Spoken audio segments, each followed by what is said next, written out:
You won't believe what this young millionaire did to get rid of a bull mid-flight. He thought throwing it out of the plane would solve everything. But what appeared in the sky at that moment completely changed the course of the story. And what happened next was even more unbelievable. Subscribe to the channel and find out why this story is leaving everyone shocked. When Ethan Mitchell assumed leadership of Mitchell Livestock Corporation after his father's forced retirement, he never imagined how difficult it would be to reconcile the interests of senior management with the moral values that had sustained the ranch for generations. Raised amid meetings, spreadsheets, and market projections in the heartland of Texas, the young businessman never had an affinity for animals, much less for the red earth his grandparents called sacred. For him, numbers were worth more than any rural symbol, and it was precisely this cold logic that led him to make one of the most controversial decisions in company history. The sprawling Mitchell Ranch had been a cornerstone of Texas agriculture since his grandfather, Joseph Mitchell, turned a small family operation into a regional powerhouse in the 1950s. What began as a modest cattle farm had evolved into a multi-million-dollar enterprise with diversified interests, corporate offices in Dallas, and a reputation for quality that extended throughout the American Southwest. Ethan's father, William Mitchell, had managed to maintain a delicate balance between corporate growth and traditional values during his 30-year tenure as CEO.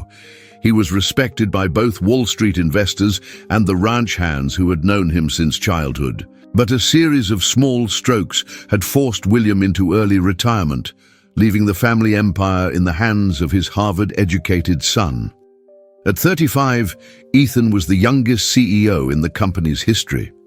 His promotional photo, displayed prominently in the lobby of the corporate headquarters, showed a clean-shaven man with piercing blue eyes and a confident smile that never quite reached those eyes. His tailored suits and carefully curated image projected efficiency, modernity, and unwavering confidence. Everything his father's generation valued in their successors. "Mr. Mitchell, the board is waiting for you in the main conference room," his assistant, Sarah, announced, interrupting his morning review of quarterly projections. Ethan nodded, gathering his tablet and straightening his tie. "Is Thompson here?" he asked, referring to the company's chief financial officer. "Yes, sir. He brought the risk assessment reports you requested." The boardroom fell silent as Ethan entered. 8 faces turned toward him, most of them decades older than his, all of them watching with varying degrees of skepticism and expectation. These were men and women who had worked alongside his father, who remembered Ethan as a child running through these same hallways. "Good morning," Ethan began, taking his place at the head of the polished mahogany table. "I've called this meeting to discuss a matter that's been causing concern for quite some time now." He tapped his tablet, and the wall screen came to life, displaying statistics, cost analyses, and a series of incident reports. "A Load 76, he said, using the company's internal designation for one of their most emblematic bulls. "As you can see from the data, this animal has become a significant liability to the company." Load 76 was a massive Brahman bull with a distinctive speckled hide and an unpredictable temperament. Bred from ancient bloodlines known for their resistance to tropical diseases, the animal had been featured in promotional materials and livestock exhibitions for years. But behind its impressive appearance lay a troubling history of incidents: handlers injured, fences destroyed, and most recently a near disaster at the Texas State Fair when the bull had broken loose from its enclosure. "His maintenance costs exceed any potential breeding value," Ethan continued, "and the risk assessment clearly indicates that keeping him creates an unacceptable liability exposure." Vernon Cooper, the company's longest-serving board member and a close friend of Ethan's father, leaned forward with a frown creasing his weathered face. "That bull represents one of the last pure bloodlines from your grandfather's original stock," Vernon said. "There's more value there than what shows up on a balance sheet." Ethan had anticipated this objection. Vernon was the keeper of company. History, the man who still believed in the mythology of the Mitchell Ranch as something more than a business. "I understand the sentimental attachment," Ethan replied, his voice measured and calm. "But sentiment doesn't justify keeping an unpredictable animal that costs us 3 times what any other bull in our inventory does. The genetic material has been preserved in our breeding program. The physical animal is redundant." The discussion that followed was heated but restrained, in the way that corporate disagreements always are. Frustration cloaked in professionalism, anger disguised as concern. In the end, however, Ethan's position prevailed. As CEO, he had the final word, and the board members knew it. "So what's your plan?" asked Meredith Jackson, the marketing director. "Auction him off? That could generate some positive PR if we frame it right." Ethan shook his head. "Actually, I've been consulting with Thompson about a more discreet approach." All eyes turned to Richard Thompson, a thin man with wire-rimmed glasses who had joined the company just 2 years earlier. Unlike the others, he had no history with the Mitchell family, no emotional connection to the ranch's traditions. He was a numbers man, brought in to modernize the company's financial operations. "Given the animal's history," Thompson explained, "a public sale could potentially expose us to liability if the new owner experiences problems. We've developed an alternative solution that minimizes both cost and exposure." The plan, as Thompson outlined it, was elegant in its simplicity. Load 76 would be sedated, transported via cargo plane to a remote area in the eastern part of Texas, and released into a sparsely populated region with adequate natural resources for survival. The operation would be conducted discreetly, with no paper trail connecting it back to Mitchell livestock. "This solution solves our problem without negative publicity," Ethan concluded. "The animal gets to live out its life naturally, and we eliminate a significant risk factor from our operation." Vernon Cooper's expression darkened. "Your father would never have approved of this," he said quietly. Ethan felt a flash of anger, but suppressed it immediately. "My father put me in charge because he trusted me to make difficult decisions for the good of the company," he replied. "This is one of those decisions." As the meeting concluded and the board members filed out, Ethan remained seated, staring at the data still displayed on the screen. The numbers were clear, the logic impeccable. This was business, and he was doing what any responsible CEO would do, protecting the company's interests and ensuring its continued prosperity. That night, in the solitude of his downtown Dallas penthouse, Ethan poured himself a glass of bourbon and walked out onto his balcony. The city sprawled before him, a constellation of lights replacing the stars his grandparents had once gazed upon from the porch of the old ranch house.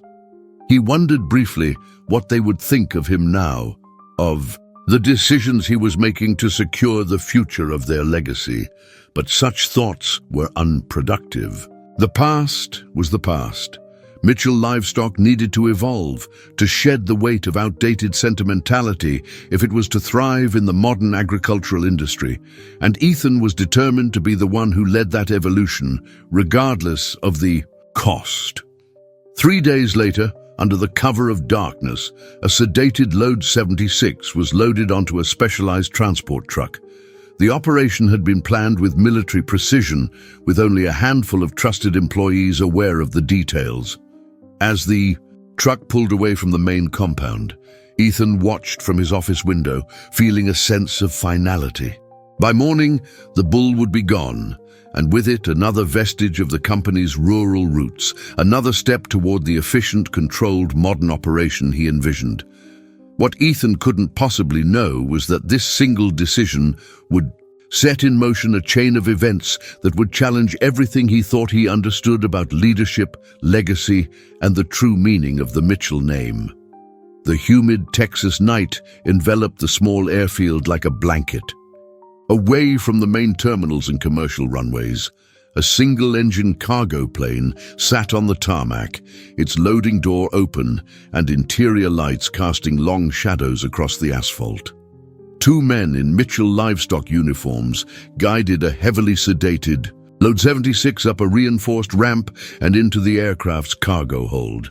"Easy now," muttered Jake Peterson, the company's head veterinarian, as he checked the bull's vitals one final time. Sedation should hold for the full flight, but these old Brahmin bloodlines can be unpredictable. Make sure those restraints are secure. The pilot, a weathered man named Roy Winters, who had flown cargo routes across Texas for 20 years, watched the loading process with professional detachment. He'd transported livestock before, though usually smaller animals, and never under such secretive circumstances.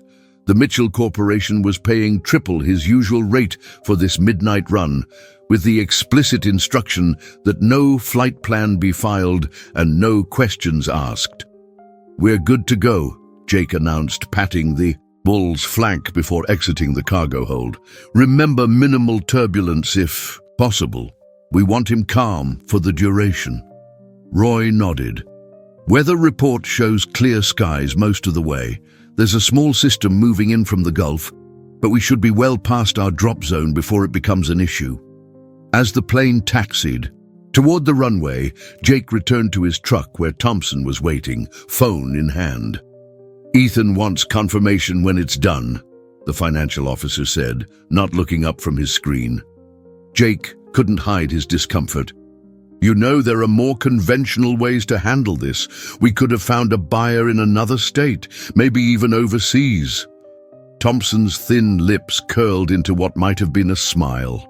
"Conventional solutions create paper trails, liability, exposure, and potential PR problems. This way, the problem simply disappears." An hour into the flight, Roy Winters frowned at his radar display. The weather system he'd been told would remain offshore was moving inland faster than predicted, bringing with it a band of unstable air. Nothing dangerous for an experienced pilot, but enough to require a course adjustment if he wanted to avoid the kind of turbulence that might disturb his unusual cargo.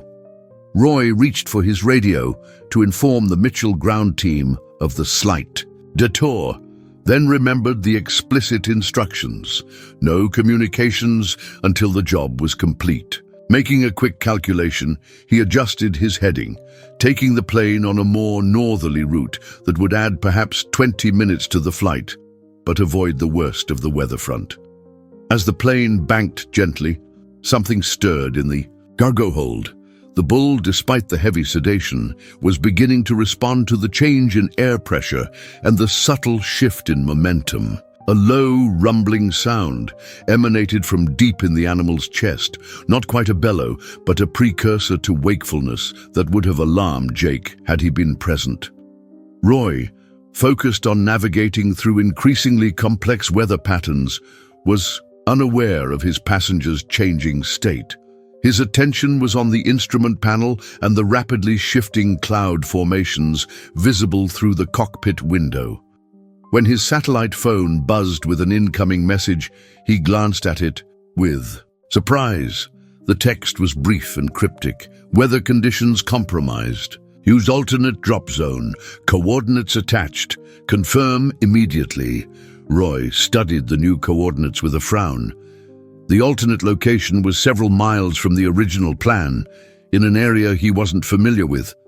But the Mitchell team had been clear. Complete discretion and absolute compliance were required for the substantial payment he'd been promised. "Confirm receipt of new coordinates. Will proceed as instructed," he texted back. 30 minutes later, flying lower over densely wooded terrain, Roy prepared for the drop. The cargo door mechanism had been modified for remote activation from the cockpit, allowing him to release the bull without assistance. As he positioned the plane over what appeared to be a small clearing in the forest below, he hit the sequence of switches that would lower the ramp and release the restraints securing the animal. Through the small monitoring camera, Roy watched as the cargo door slowly lowered. The bull, now partially awake from the combination of decreased altitude and wearing sedation, stumbled to its feet with surprising steadiness. For a moment, the massive animal stood motionless at the edge of the ramp, silhouetted against the dark forest below, before gravity and the plane's forward momentum pulled it out into the night air. Roy didn't wait to see the landing. He pulled the plane up sharply, closing the cargo door and setting course for the small airfield, where a Mitchell livestock representative would be waiting with the second half of his payment. As far as he was concerned, the job was complete. Load 76 was gone. What neither Roy nor the Mitchell executives knew was that the uninhabited area where the bull had been dropped was not as empty as their hastily updated intelligence suggested. Just 6 months earlier, a group of former Mitchell livestock employees, laid off during Ethan's aggressive streamlining of ranch operations, had pooled their severance packages to purchase nearly 1,000 acres of what company records still listed as undeveloped land. Led by Frank and Emma Walker, a married couple who had worked for the Mitchell family for over 15 years before being let go, the group had established Sunrise Cooperative, a sustainable farming initiative focused on land regeneration and small-scale cattle breeding, using methods that William Mitchell had once championed but that his son had dismissed as inefficient. They were slowly transforming the neglected land into a productive community enterprise. The night Load 76 fell from the sky. Emma Walker was conducting a late inspection of the newly constructed irrigation system that served their eastern fields. She heard the plane first, unusual in itself, as commercial routes rarely cross their remote location, and then a sound she couldn't immediately identify. Something between a crash and a slide, followed by the cracking of branches and underbrush. Emma radioed her husband. "Frank, something just fell from a plane near the eastern boundary. I'm going to check it out." "Wait for backup." Frank's voice crackled through the radio. "Could be dangerous. I'll bring Lewis and meet you at the eastern gate." 20 minutes later, the three of them stood at the edge of a crude path the bull had carved through the underbrush. Their flashlights revealed broken branches, disturbed earth, and scattered tufts of hair caught on thorny bushes. Whatever it was, it survived, Lewis Mercer, their livestock specialist, observed, pointing to tracks leading deeper into the wooded area. "These are cattle prints. Big ones." Frank's expression hardened as he knelt to examine a tuft of speckled hair caught on a low branch.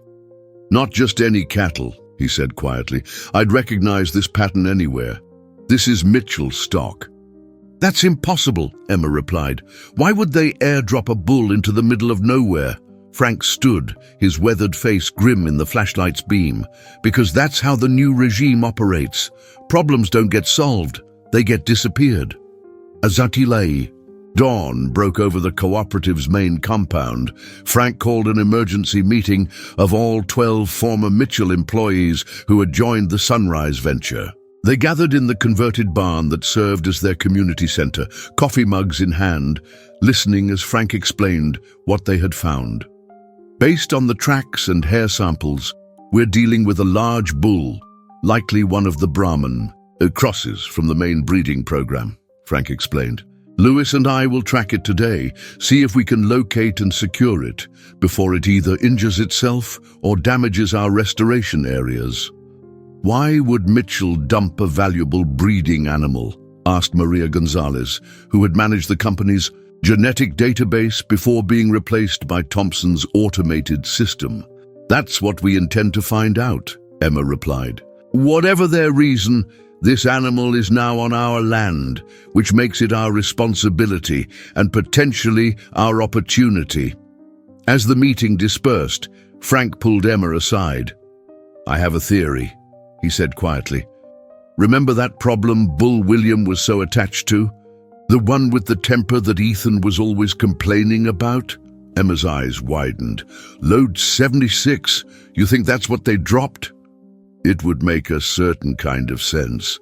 Ethan gets to remove a liability without the public relations hit of selling or destroying a heritage animal, and he probably never imagined anyone would connect it back to Mitchell Livestock. If you're right, Emma said slowly, then we have something very valuable wandering our property, not just genetically, but as leverage. Frank nodded, a spark of determination in his eyes. First we find him, then we decide what to do with him and what message to send to the young Mr. Mitchell about the true cost of treating living creatures like inconvenient numbers on a spreadsheet. 1 week after the midnight drop, Ethan Mitchell sat in his glass-walled office, reviewing the quarterly projections with growing satisfaction. The company's stock had risen 3 points since the removal of Load 76, though Ethan knew the correlation was purely coincidental.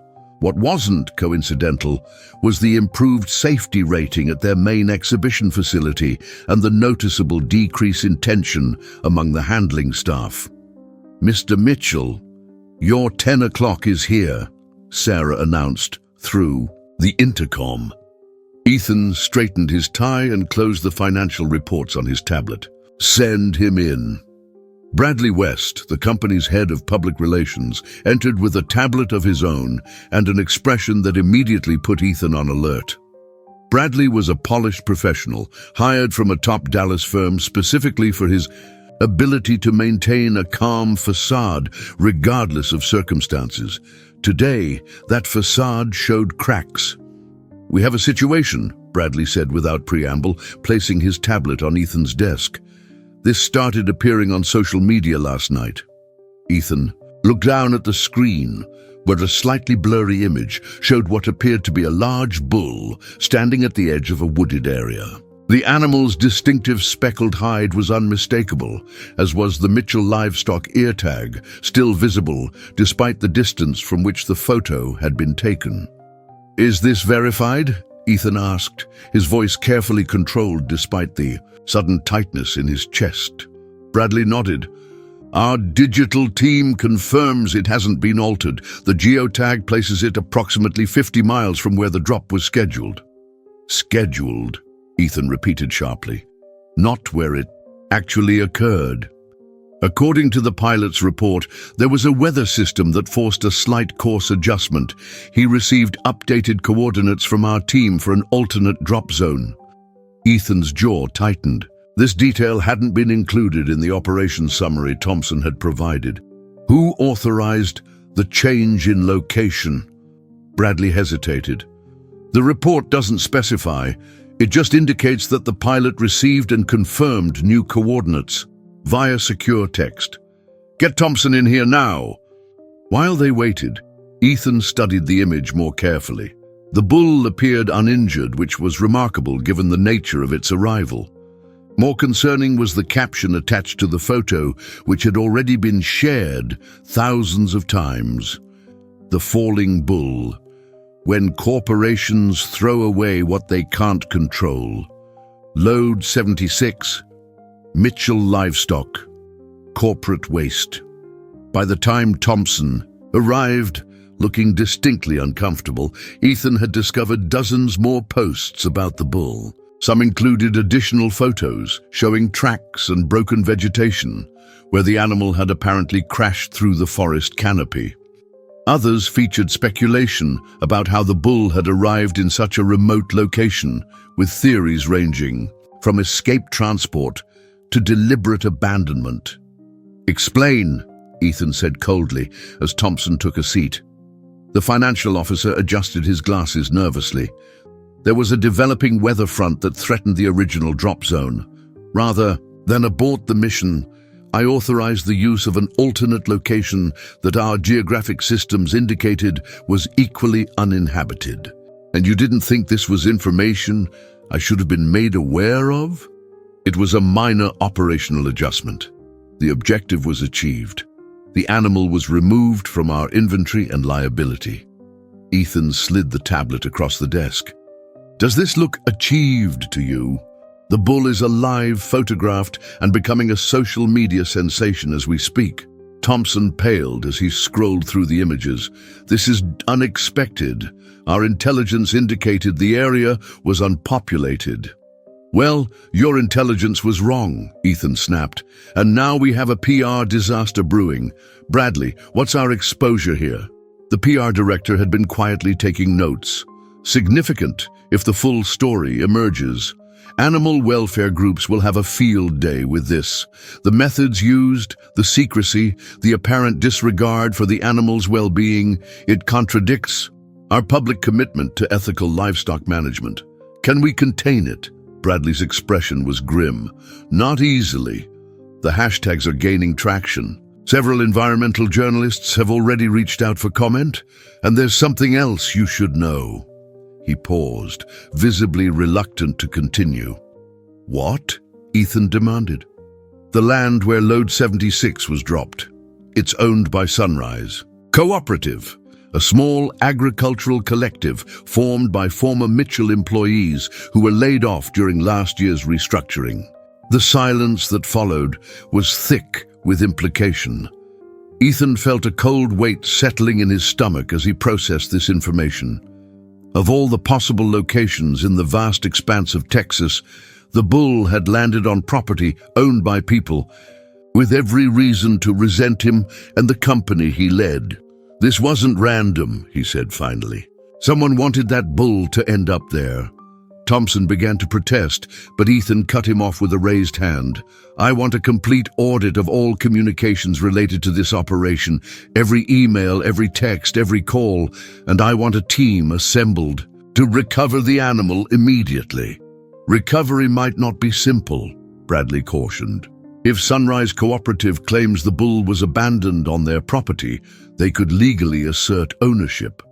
Then we don't approach this as a recovery, Ethan said, his mind racing ahead. We approach it as a reconciliation.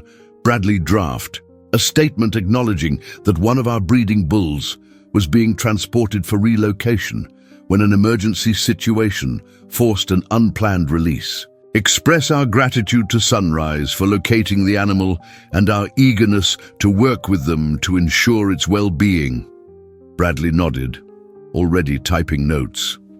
That creates a plausible narrative without admitting to anything improper.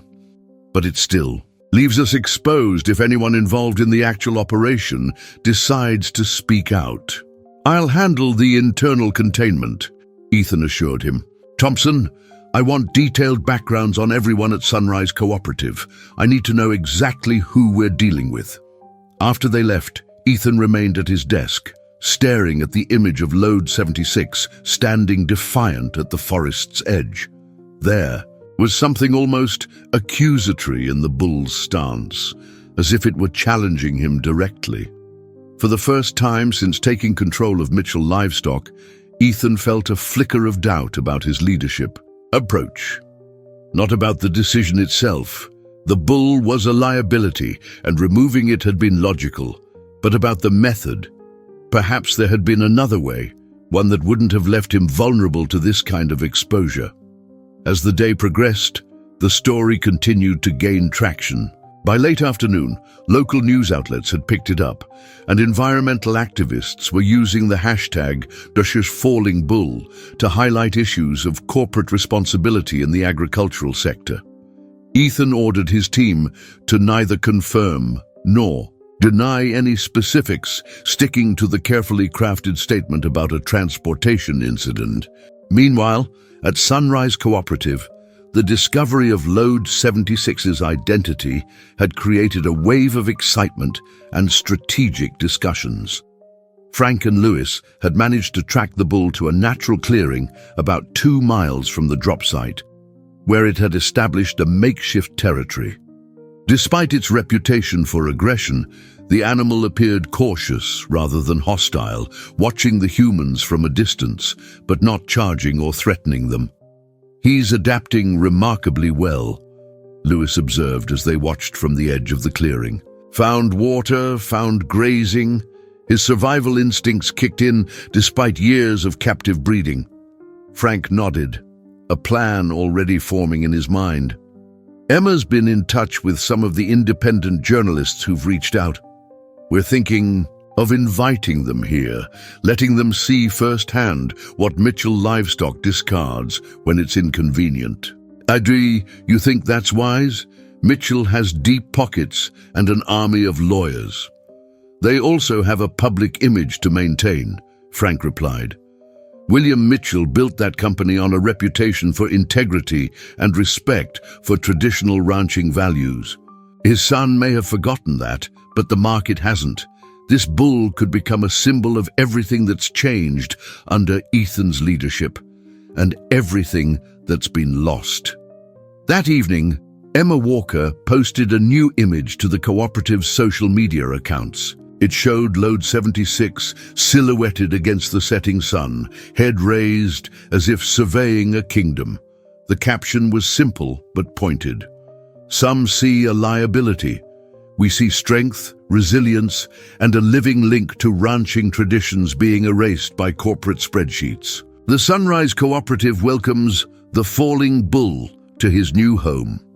Does respect the land, respect the animal. Within hours, the post had been shared tens of thousands of times, reaching far beyond the agricultural community to touch a broader audience. Concerned about corporate ethics and environmental stewardship, comments flooded in, many from people who had never given much thought to livestock management but were moved by the image and the implicit David versus Goliath narrative. By midnight, Mitchell Livestock's social media accounts were overwhelmed with questions and criticisms. The company's customer service team, unprepared for the volume and intensity of the response, struggled to maintain the careful messaging Bradley had developed. Several longtime clients reached out privately, expressing concern about the implications for animal welfare throughout Mitchell's operations. Ethan, monitoring the situation from his penthouse, felt the carefully constructed world of data-driven certainty beginning to crumble around him. This wasn't supposed to happen. The bull was supposed to disappear quietly, allowing the company to move forward with its modernization plans unencumbered by the past. Instead, Load 76 had become more visible and more problematic than ever, a living, breathing symbol of resistance against the very changes Ethan had worked so hard to implement. And somewhere in the back of his mind, a voice that sounded remarkably like his father's whispered that perhaps this was exactly what he deserved for trying to erase history rather than honoring it. 3 days after the first images of Load 76 appeared online, Ethan Mitchell found himself doing something he'd sworn he would never do, driving the dusty back roads of eastern Texas in a company truck, heading toward the very land he'd once deemed worthless. Beside him sat Vernon Cooper, the board member who had most vehemently opposed the bull's removal. Vernon had insisted on accompanying Ethan on this diplomatic mission to Sunrise Cooperative, claiming his history with the former employees might help smooth negotiations. "You realize this is a waste of time," Ethan said, breaking the silence that had stretched between them for the past 20 miles. "We could have sent Bradley with a legal team." Vernon's weathered face remained impassive as he stared out at the passing landscape. "And that would have confirmed everything they already believe about how Mitchell Livestock operates under your leadership. Sometimes, Ethan, the CEO needs to get his hands dirty." Ethan tightened his grip on the steering wheel. Dirty was certainly the right word for this. Expedition. He felt out of place in the casual clothes Sarah had suggested for the meeting, jeans, boots, and a button-down shirt that tried too hard to suggest rural authenticity. His usual tailored suits were armor, symbols of the distance he'd placed between himself and the physical realities of the livestock business. Here, exposed to the heat and dust, he felt vulnerable in ways that made him intensely uncomfortable. "Your father would have been the first one out here," Vernon continued, as if reading Ethan's thoughts. "He understood that respect is earned, face to face, not delegated through layers of management. My father's approach is what left us vulnerable to market fluctuations and emotional decision-making," Ethan replied tersely. "I'm building something more stable." Vernon chuckled, the sound devoid of humor.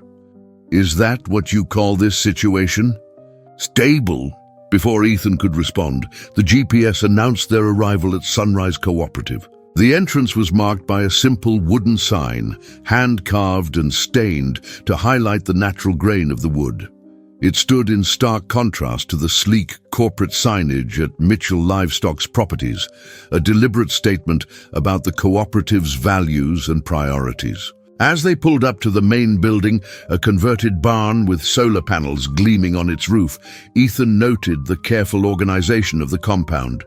Gardens, pens, and work areas were arranged with an eye toward efficiency, but not at the expense of aesthetics or comfort. People moved between tasks with purpose, but without the harried pace he associated with productivity. It was, he had to admit, impressive in its own way. Frank and Emma Walker emerged from the barn to greet them, their expressions guarded but not overtly hostile. Vernon stepped forward first, extending his hand. "Good to see you both," he said warmly. "Been too long." Emma's face softened slightly as she accepted the handshake. "Vernon, we didn't expect to see you as part of this delegation." "Wouldn't have missed it," Vernon replied. "Thought you might appreciate a familiar face alongside the new guard." Ethan stepped forward, offering his own hand. "Mr. and Mrs. Walker, thank you for agreeing to meet with us." Frank's handshake was firm to the point of discomfort. "Let's be clear, Mr. Mitchell. We agreed to meet because Vernon asked, and because we respect what your father built. That doesn't mean we're inclined to make this easy for you." Ethan had expected hostility, had prepared for it with the same methodical approach he applied to investor meetings and board presentations. What he hadn't prepared for was the raw authenticity of these people, the absence of corporate niceties that normally buffered difficult conversations. "I understand," he said, withdrawing his hand. "I'm here to discuss a solution that benefits both parties." Emma's expression remained skeptical. "Then you should know that your bull is doing just fine. He's found his place here, adapted to his surroundings better than anyone expected. We call him Skyfall now." The deliberate renaming of the animal, from an impersonal designation to something that acknowledged its unusual arrival while giving it an identity beyond its function, was not lost on Ethan. It was a subtle but clear message. The bull was no longer merely company property to be managed or disposed of. It had been transformed into a symbol, a living embodiment of the conflict between different visions of what Mitchell Livestock, and by extension, American agriculture, should be. "I'd like to see him," Ethan said, surprising himself with the request. Frank and Emma exchanged glances. "He's about a mile into the eastern section," Frank said after a moment. "We can take the ATVs if you're up for it." 20 minutes later, the four of them stood at the edge of a clearing, watching as Load 76, Skyfall, grazed peacefully alongside a small herd of local deer who seemed unperturbed by the massive bull's presence. The animal looked healthier than Ethan had expected, its coat glossy in the midday sun, its movements showing none of the aggression that had characterized its behavior at the Mitchell facilities. "He's thriving here," Emma said softly, almost as if this is where he was meant to be all along. Vernon nodded, a hint of vindication in his expression. "Joseph Mitchell, your grandfather Ethan, used to say that some animals have wisdom we're too stubborn to recognize. Seems like this old bull knew what he needed better than any of us did." Ethan remained silent, studying the animal that had caused so much disruption to his carefully structured plans. There was something almost regal in the way it held itself, a dignity that transcended its commercial value or breeding potential. For the first time, he found himself wondering if his father and grandfather had seen something in these animals that he had been too focused on. Spreadsheets to perceive? "What exactly are you proposing, Mr. Mitchell?" Frank asked, breaking into Ethan's thoughts. "You've come all this way. I assume you have an offer in mind." Ethan had indeed prepared an offer, a generous financial package, in exchange for the bull's return and a non-disclosure agreement about the circumstances of its arrival. It was the logical solution, the one Thompson and the legal team had advised. But standing here, seeing the animal in this context, the prepared words felt hollow. "Initially, I came to negotiate the bull's return," he admitted, "but I'm starting to think that might not be the right approach." Vernon looked at him sharply, surprise evident in his expression. "The truth is," Ethan continued, "the bull was scheduled for removal because our risk assessment deemed it unprofitable to keep. The method chosen was not my finest decision as CEO.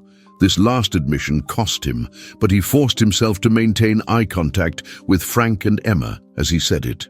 "That's putting it mildly," Emma replied.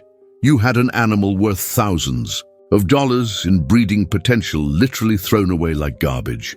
And if we hadn't found him, what then? He'd have wandered until he starved."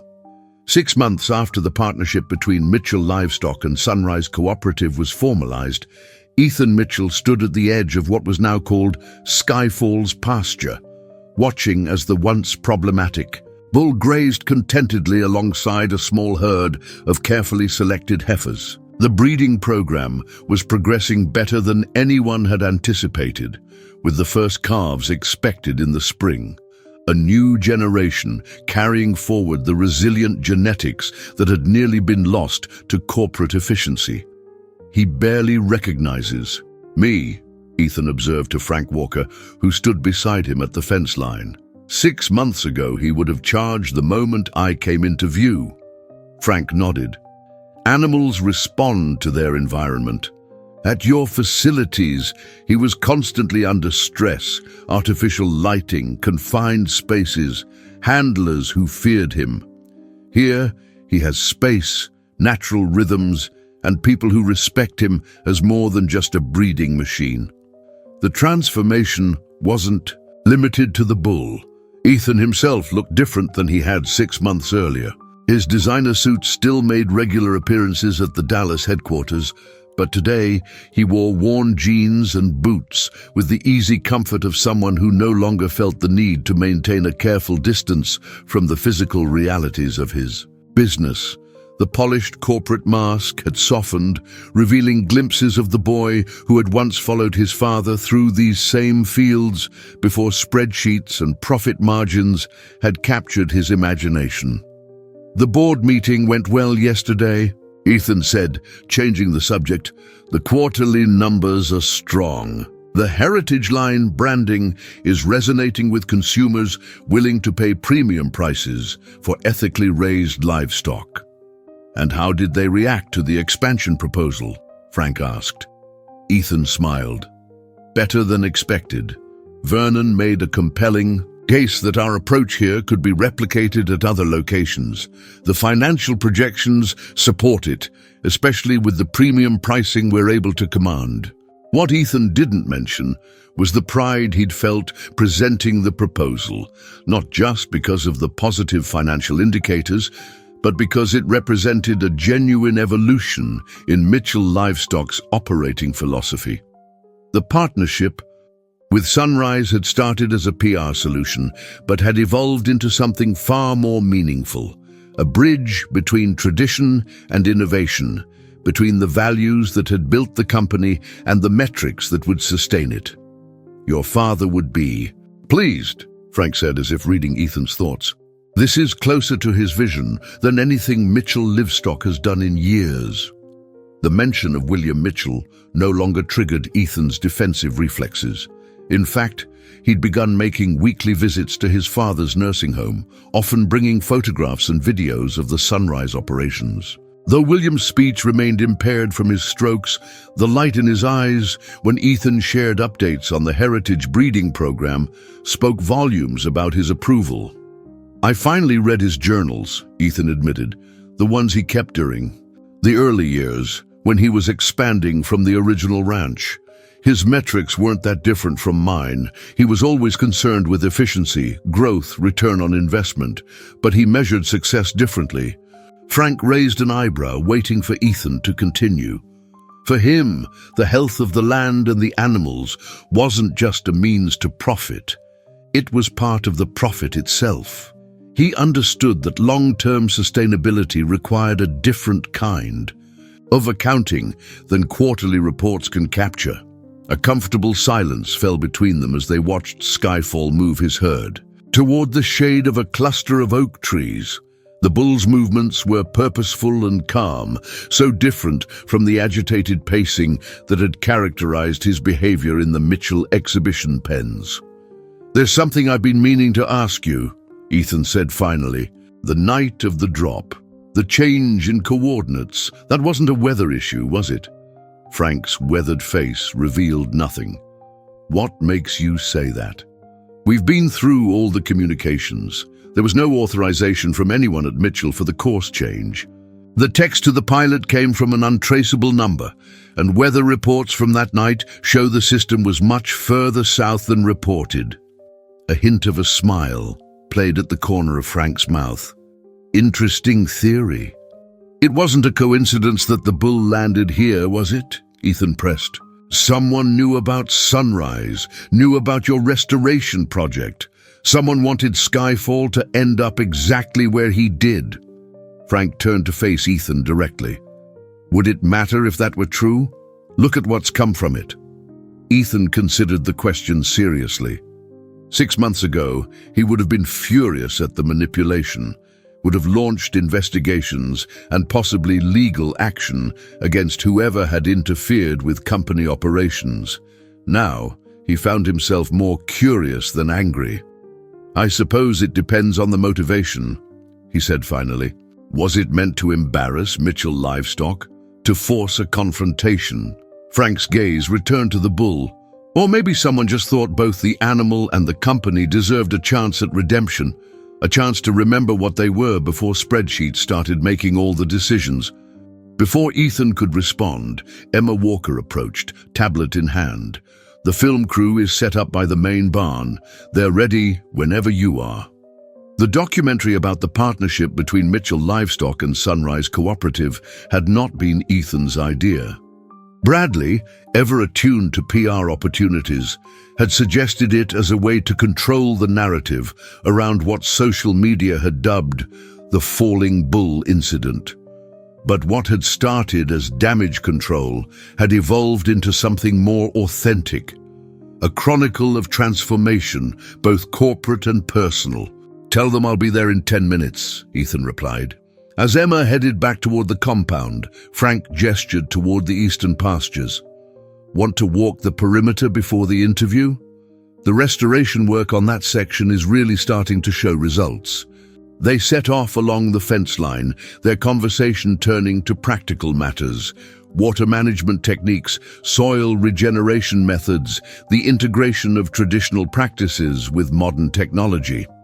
It struck Ethan that these discussions, rooted in the physical reality of the land, now felt as natural to him as the financial projections and market analyses that had once dominated his thinking. Near a small creek that marked the property boundary, they paused to examine a section of newly planted native grasses. Frank knelt, running his hand over the young shoots with the reverence of someone who understood their significance beyond their utilitarian value. "Your grandfather used to say that everything important in life comes back to the soil," he said. "Take care of it, and it takes care of everything else.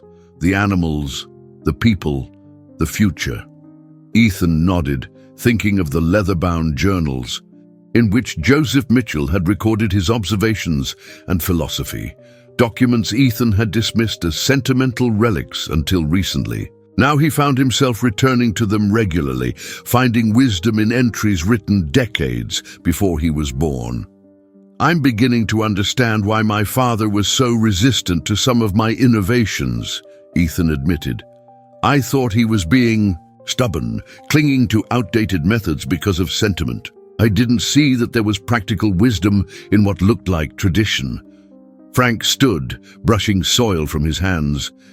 "The trick is finding the balance, keeping what works from the old ways while embracing the advantages of the new. That's what this partnership is really about." As they made their way back toward the compound, Ethan reflected on the unlikely journey that had brought him here. What had begun as a cold business decision, the efficient removal of an unprofitable asset, had led to a profound reevaluation of everything he thought he understood about leadership and legacy.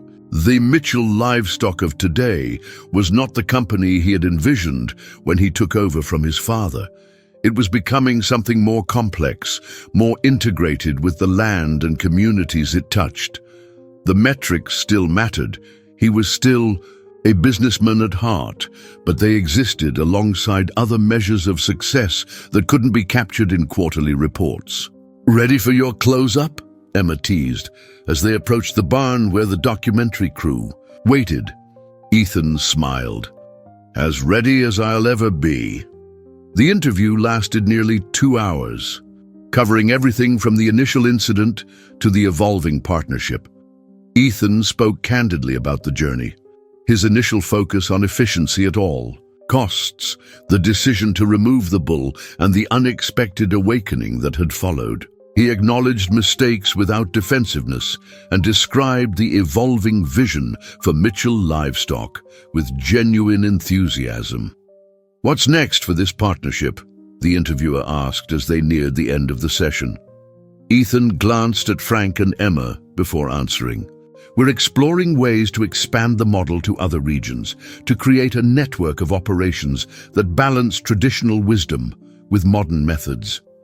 The market is responding positively to products that can demonstrate ethical sourcing and sustainable practices." Zin, and personally, how has this experience changed your approach to leadership? It was the question Ethan had been asking himself for months. "I came into this role believing that good leadership meant making decisions based purely on data and efficiency," he said slowly. "What I've learned is that the most important factors often can't be quantified. The health of the land, the well-being of the animals, the wisdom accumulated over generations of working with both. My father and grandfather understood this intuitively. I had to learn it the hard way." As the crew packed up their equipment, Ethan found himself drawn back to Skyfall's pasture. The bull stood at the highest point of the field, silhouetted against the setting sun in a pose reminiscent of the social media image that had started this whole journey. There was something undeniably majestic about the animal, a presence that transcended its commercial value or breeding potential. Emma joined him at the fence. "Quite a symbol he's become," she remarked. "Not just of our partnership, but of something larger." Ethan nodded. "The resilience of things we too quickly discard, the value in what can't be easily measured." As twilight deepened over the Texas landscape, Ethan felt a sense of connection to this place, to the soil, the animals, and the people, who tended both, that he would have dismissed as sentiment 6 months earlier. Now he recognized it as something essential, a grounding force that balanced the abstract world of numbers and projections where he had spent so much of his professional life. The journey that had begun with a midnight flight and a falling bull was far from over. There would be challenges ahead, resistance from industry traditionalists, the constant pressure of market forces, the difficult work of integrating divergent approaches to agriculture. But for the first time since taking the reins of Mitchell Livestock, Ethan felt prepared to meet those challenges not just as a CEO, but as a steward of a legacy that stretched back generations and forward into a future he was only beginning to envision. As he turned to leave, Skyfall raised his massive head, seeming to acknowledge the man who had once seen him as nothing more than a liability to be eliminated. In that moment, Ethan understood what his grandfather had meant about the wisdom of animals, a wisdom that, like the richness of the soil beneath his feet, had been there all along, waiting for him to learn how to recognize its value. Dear listeners, we hope you've been moved by Ethan Mitchell's journey of rediscovery and transformation. The story of the falling bull reminds us that sometimes what we try to discard contains the very wisdom we need most. For more emotionally resonant stories that explore the complexities of legacy, tradition, and modern values, We've prepared a special playlist you can find by clicking to your left. If this tale of redemption touched your heart, please subscribe to our channel and give this video a thumbs up. Every day, we bring you unique narratives that challenge assumptions and inspire reflection. Don't miss our upcoming content. We're looking forward to reading your thoughts in the comments section below.